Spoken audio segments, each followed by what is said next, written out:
Hi, everyone. My name is Marcy Evangelista. I'm a gallery assistant with the Maryland Federation of Art, and I'm here to introduce our guest, Carl Schmidt.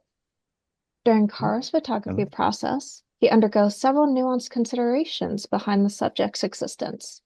For example, when trying to capture the photos of an architectural subject, Carl is also mindful of the architect's deliberate design choices and how they're expressed.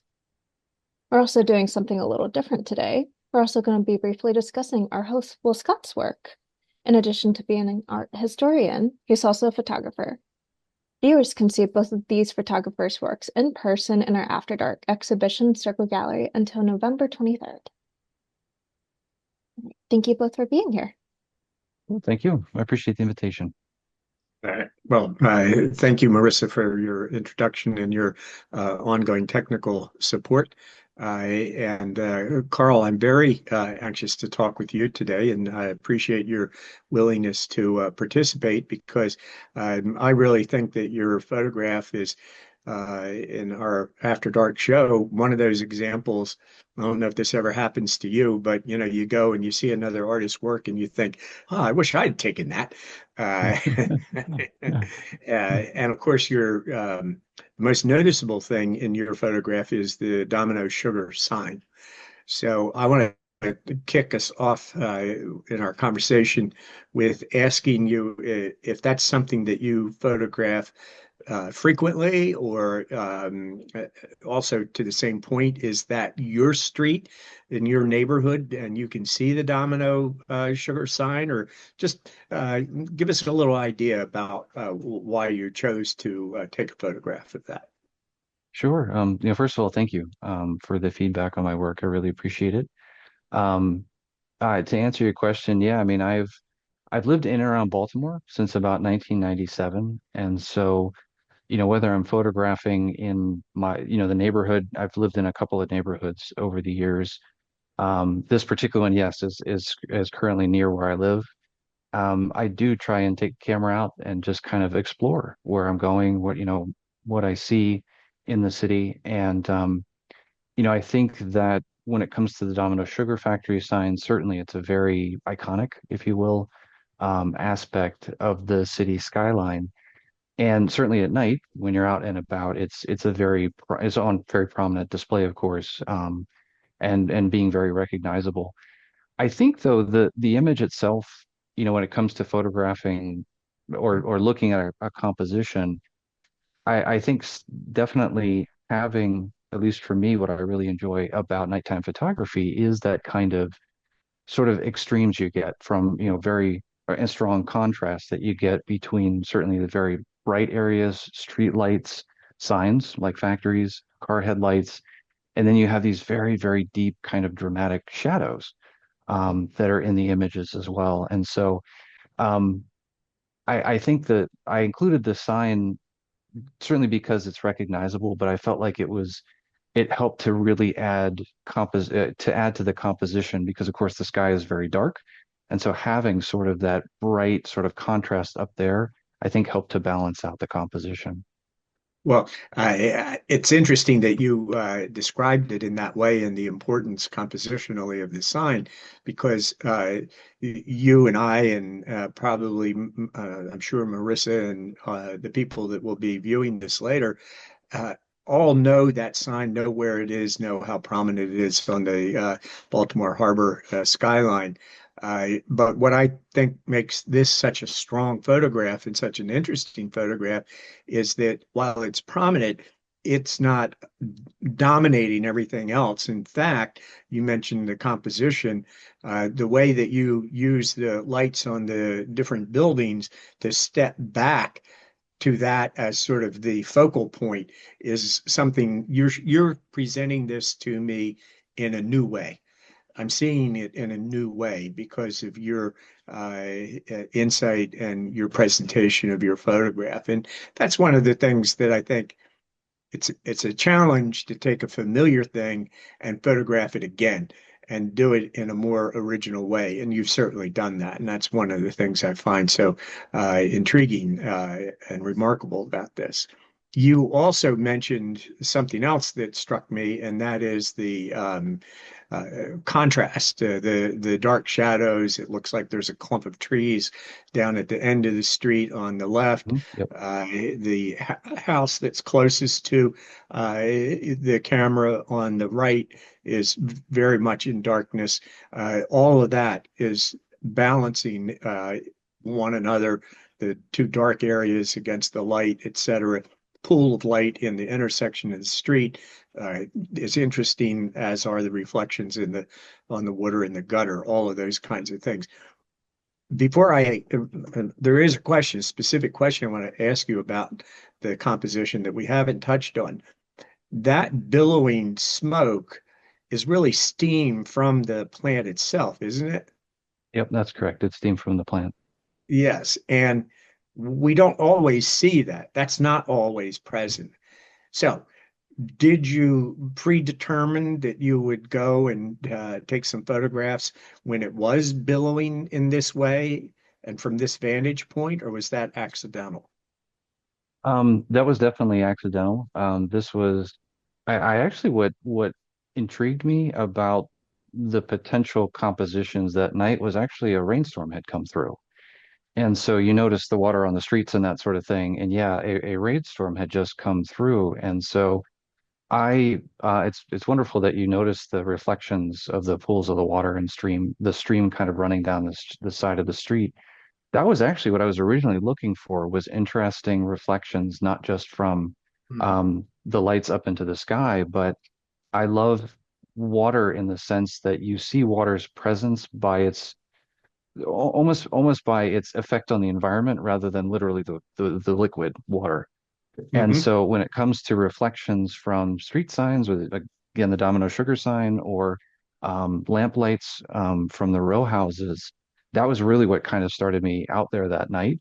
But I happened to, it was one of those kind of serendipitous things. I happened to turn the corner, and it just looking down that alleyway or that street, and then of course seeing the steam billowing in the background, I thought, ah, that's it. That there's the Yeah. composition. Yeah, Yeah. yeah, yeah. Well, that's great to know, and I'm glad that you do incorporate that kind of spontaneity into your creative process. And I think this is just I love these kinds of urban subjects myself. Uh, Annapolis doesn't quite lend itself in the same way, although there are places where you could get a little something like this, except for the industrial aspect. But again, I think that you're not showing, as many do when you do an urban subject like this from a more or less working class neighborhood. It's the grittiness, it's the maybe trash in the gutter or something that seems to have caught the artist's attention. Instead, you've made this a very vibrant and really an appealing image, and presented it in that fresh, more personal way, individual way. So I think it's a wonderful photograph. Now, because we're trying this new format of a little more of a back and forth conversation, Marissa, could you pull up my work that's in the show? I'm going to just say one or two words, Carl, and then I'm going to leave it up to you what you want to do with this and with me. Um, this is something that is very important to me as a subject, as a kind of subject, something that I'm always on the lookout for. But because I don't live in an urban environment, um, I just don't get the opportunities that someone living in a city like Baltimore would get. So I'm very, very happy to have made this capture and been able to work it up to the state that it's presented here. So, what do you think? Yeah, absolutely. I had a couple of questions about that. And in looking at the kinds of compositions that I'm producing, it's interesting. There are, at least to me, some similarities in, again, the things that seem to resonate with me in urban landscapes and with you in urban landscapes. Um, there is an interesting difference, of course, in the final output, if you will, which is to your point, which is this image is a much grittier. Like you said, it's much more. telling the work of people in the city, whereas the composition with mine is something that is, I don't want to say pristine, but certainly something that doesn't quite have that aspect to it. It's not bad or good, it's just different. Yeah. But when I was Yeah. looking actually at this particular composition and actually a couple of questions about the other two that you have, to me, and I apologize, you're the one with the art history background, so I'm going to probably butcher this word, but um, to me, there's a chiaroscuro kind of style to some of the imagery that you have. Bingo. Okay, yeah, uh, yeah. Just looking at this image, I mean, you have a very clear light source, which is the floodlight that's outside a restaurant or bar or wherever this might be occurring, and it's throwing these very harsh shadows on people, but it's creating a wonderful drama with that as well. You can see the two people here. There's one off to the right hand side, kind of in the shadow, and you can almost like barely see like the cigarette in that person's hands, I think. Hmm. And then of course Hmm. you have the person who's certainly more well lit. Clearly they're cleaning up after a night. You can see the hoses. And actually it's funny, I was noticing the water reflections and stuff as well as part of that story of water is part of cleaning. Um, and then of course the dumpsters and the trash cans, and clearly with this person having the apron on here, um, is very clearly an indicator that this person is in some form of like hospitality work. They might work at a bar or a restaurant or something like that. And you kind of answered this already, but I was just curious about that kind of chiaroscuro feel. Is that intentional? Is that something you look for when you're looking for compositions? Carl, I'm not trying to flatter you, but that Hmm. is an essential question about this work. And it couldn't have been a better question for me to respond to say something about my work.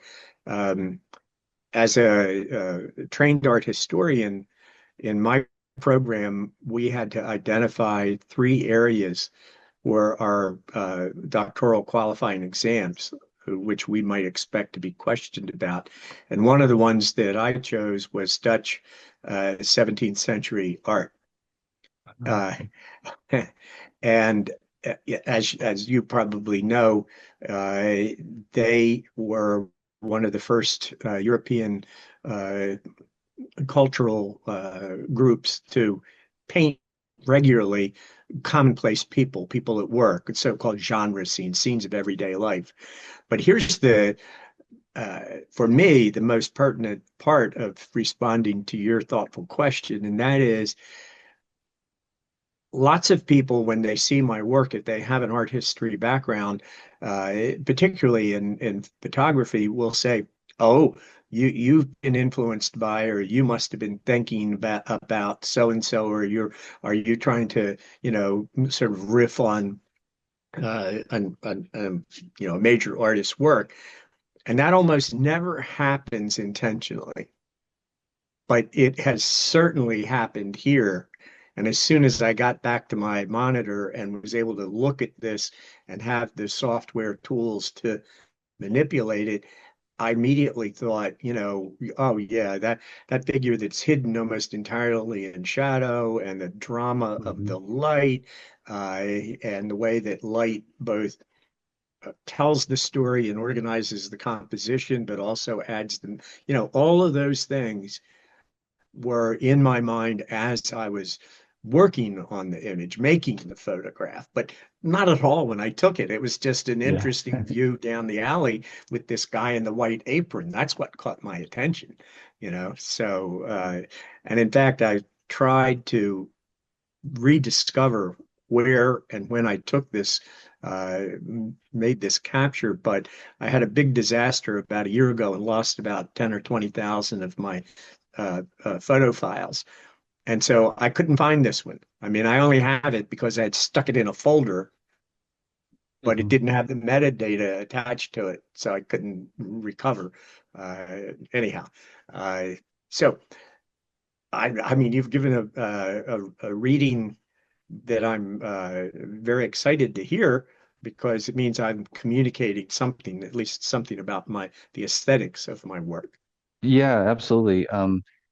And actually, you touched on another question I was going to ask. I'm always curious about another artist's process, and that is to say, when I was looking down the street and looking at that picture with the Domino Sugar Factory and looking down that street, there were certain different compositional elements that kind of popped out in my mind. And it's like, there's a certain moment here or an interesting story to tell with these combinations of elements. But it is fascinating to kind of see another person's take on it and see what they think that you saw, Yeah, even yeah. though sometimes it might not necessarily be exactly what was there what was on your mind at the time. And when it pertains to this image, um, we talked a little bit about this a moment ago, but the hose, the water reflection on the light, the apron, all of this tells, it's just a wonderful, I don't want to say literal, but for lack of a better term, a clear Mhm. story, a clear, very, very clear story about what's going on. And then, of course, the heavy and dramatic contrast. And you kind of touched on this before, but it's sort of like I know not necessarily all of the artistic elements are going through your mind in terms of, oh, I need the rule of thirds or I need a dramatic light source. But when you pointed your camera down the alleyway, you kind of said what first sort of caught my eye was just the guy in the apron, right?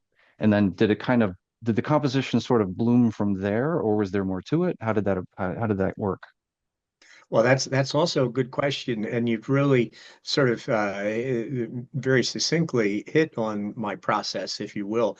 I almost always sort of shoot from the hip. I try to I have a number of different cameras, and some are more compact and thus more portable. So I try to always have a camera with me, and certainly smartphones now with the quality of the cameras that they have built in, it amplifies that, makes it easier.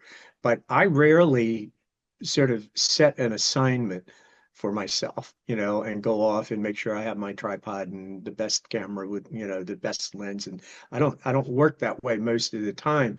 And so, in the end, this image is very much like you and I have both described the visual focal point of the man in the white apron. And that's really that and the big light up on the wall, of course, caught my eye. But emphasizing things like the hose, like the little bit of water and the reflection and the figure that's in the shadow, that's all part of the work in the studio, if you will, or on the computer of finding out how to best pull that out and bring emphasis to it and make it part of the story that I was trying to tell with this image. So yeah, for me, it's this kind of yin and yang, something catches my eye and then trying to find a way to uh, understand myself why it caught my attention, and is there a way that I can enhance that and share it? But whatever the viewer makes out of it, Picasso was notoriously difficult to be interviewed about what did his work mean.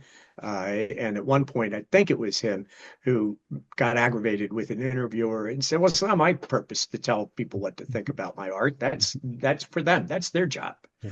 And Yeah. I feel that very much. Mhm. So Yeah, it's anyway, interesting for me well, God, sorry. no, no, no, no, I'm done. Okay, yeah, I was just going to say, in terms of my process, I think to a certain extent, there is sort of an element, I guess for lack of a better term, I might call it uh, energy, I guess, or flow, to a composition. And I think that, like, particularly just because we're talking about the current work in the MFA exhibit and a couple of related images, I think that's the big thing for me is looking for kind of a flow of how somebody is going to kind of consume the composition that I've Mhm, made. mhm, How mhm, will their eye or, yeah, really, how are their eye or their attention kind of move about the scene in a way that they can kind of understand the composition that I'm trying to put together for them. And, particularly when it comes to urban environments, you know, there is, I think, energy coming from different aspects of the image that kind of pulls your attention in mhm, different mhm. directions. My hope, anyway, or my goal with these compositions is to kind of compose it in a way that you are guided by the energy. You Yeah. might, Yeah. yeah, you might start with, some of the lights or a bit in the foreground, and then it light lead your eye down the street, and then eventually you kind of go, there's a sign up in the sky. So Yeah. something like that. There might be a sweep or a movement or something like that, so that they can kind of take in the whole image. And again, to me, just with your composition, especially the one we're looking at right now, clean up at 3 a.m. To me, my eye kind of sweeps in that same way. I start with the light because it's the brightest bit, but I follow its path, if you will. I bounce to the guy in the apron, and then as I begin to consume or the view of the scene more, I say, there's a guy in the corner there too. So to Yeah. me, it's just like you said, a different way of interpreting or Yeah. viewing the same image. Yeah, yeah. Well, Carl, I very much enjoyed our conversation so far. We do have a time limit on these productions, and the real purpose today is to introduce you and your work. And the only excuse for me, including mine, is because our work is in the same exhibit and similar in its urban content. The real purpose is to encourage people to come and see your work and mine in the exhibition before it closes. And I hope maybe I'll see you in person at the closing reception. But anyway, the real new wrinkle, in addition to our conversational aspect, is to take a couple of looks at some of your other work. We have some of mine, but we're going to ignore that because of the time. And this is a beautiful. It's an urban view, but it's quite different. In this is more, and I mean this in the best sense of the word. This is more conventionally beautiful, visually attractive, if you will. Mhm. And so my question is, here's light. Here's the kind of leading compositional lines that and other elements that provide a strong sense of unity. But how did you come upon this particular subject, and what were you trying to present? Yeah, sure. We talked earlier about the serendipity, if you will, of compositions and how they might present themselves to you. This one was simply there was a snowfall, and I was actually out with my camera, and I think I had my tripod with me. Um, and I was wandering about kind of the Inner Harbor area, and I had made my way a little to the east, and I was looking for, to your point, some just visually appealing compositions that would help. I love with a fresh snowfall how the lights are so strongly reflected up in the sky, and they create this sort of Mhm. beautiful glow to the composition.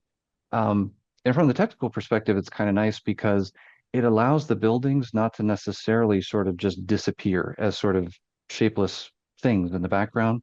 You can see on the right-hand side of the Jones Falls that sort of stepped nature of the apartment complex that's there in Mhm. the background. Mhm.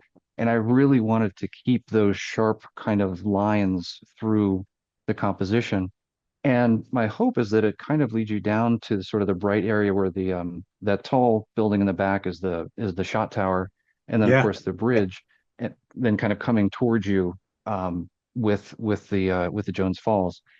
And so yeah, with regards to that, it was just an opportunity. I was crossing a bridge that's further down from the one Yeah. you see in the Yeah. picture, and I just stopped dead in my tracks. I'm like, this is it. Yeah. Yeah. I Yeah. gotta take this Yeah. picture. Yeah.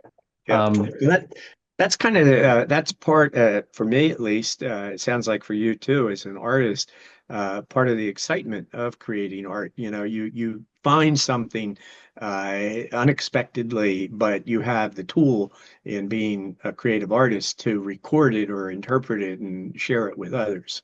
Um, Again, not to harp on time, but it is a critical element for us. And I do want to see your other image because this is another one this is a wonderful image, but your next one is another one of the kind of images that I saw it and I thought, geez, I wish I had taken that one. So is this from the same snowfall, the same evening, and you're walking about? I don't think so. No, no, no. It's two different. Yeah, it's two different snowfalls from what I remember now. Um, but it is pretty similar in terms of the approach. That is to say, I just saw the potential beauty out there. I did want to mention one thing though real quickly is that, with urban environments, don't get me wrong. I mean, there's plenty of things that are, like you said, gritty, problematic, dangerous, all those kinds of things. And I don't want to think anybody to think that I'm approaching an urban environment with sort of a naive perspective, trying to just kind of Uh, blindly put a gloss over things. Um, Absolutely, I'm aware that when you're living in a city, you don't ever want to ignore any of the other kind of issues that present themselves. But to me, it was just a matter of looking at these types of environments and saying, okay, with the compositional elements that you're seeing here, with the very strong light coming from that single um, firehouse floodlight, and then a little bit of the footprints you can see in the movement in the snow. And then of course just I love the, again, I'm not an expert with the architectural aspects, but I just love the almost sort of looming feel that the firehouse door and that sort of line of brickwork across the top kind of has there, almost like a Gothic feel to it almost. yeah, Um, yeah. that then presented to us, to me, and is hopefully the viewer, again, that strong emotional pull that of just the really bright areas contrasted with that much darker, very textured brick across the top. Yeah, well, it is a beautiful picture, and it's one of those kinds of images that has literally a tremendous physical impact, I think. It's just It feels heavy. you Yeah. balance, yes, you've balanced it so well, and you just described so well the kind of the strength that the building has. And of course, that's deliberate. And you build a firehouse, you typically want to emphasize this is a place of safety, of security, of strong men and now women too, who go out and risk their lives to do something to help other people. So on many different levels, but I mean, purely compositionally and your use of light and shadow and all of that, this is just a really brilliant photograph. Okay, well, it really has been a very enjoyable experience chatting with you about your work, and you're able to express your thoughts so clearly. That's also very nice when you're doing what I'm doing. You don't have to kind of fill in for people's words when they seem to have something to say and not be able to express it so well. And Marissa, again, thanks for your help.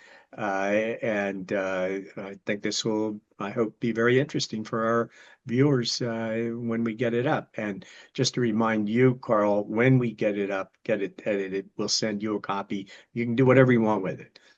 Post Thank it you. I on your appreciate website, that. send it to all of your friends, whatever you want to do with it. Thank you. And again, I appreciate the invite. It's been a pleasure chatting with you both today. I appreciate it.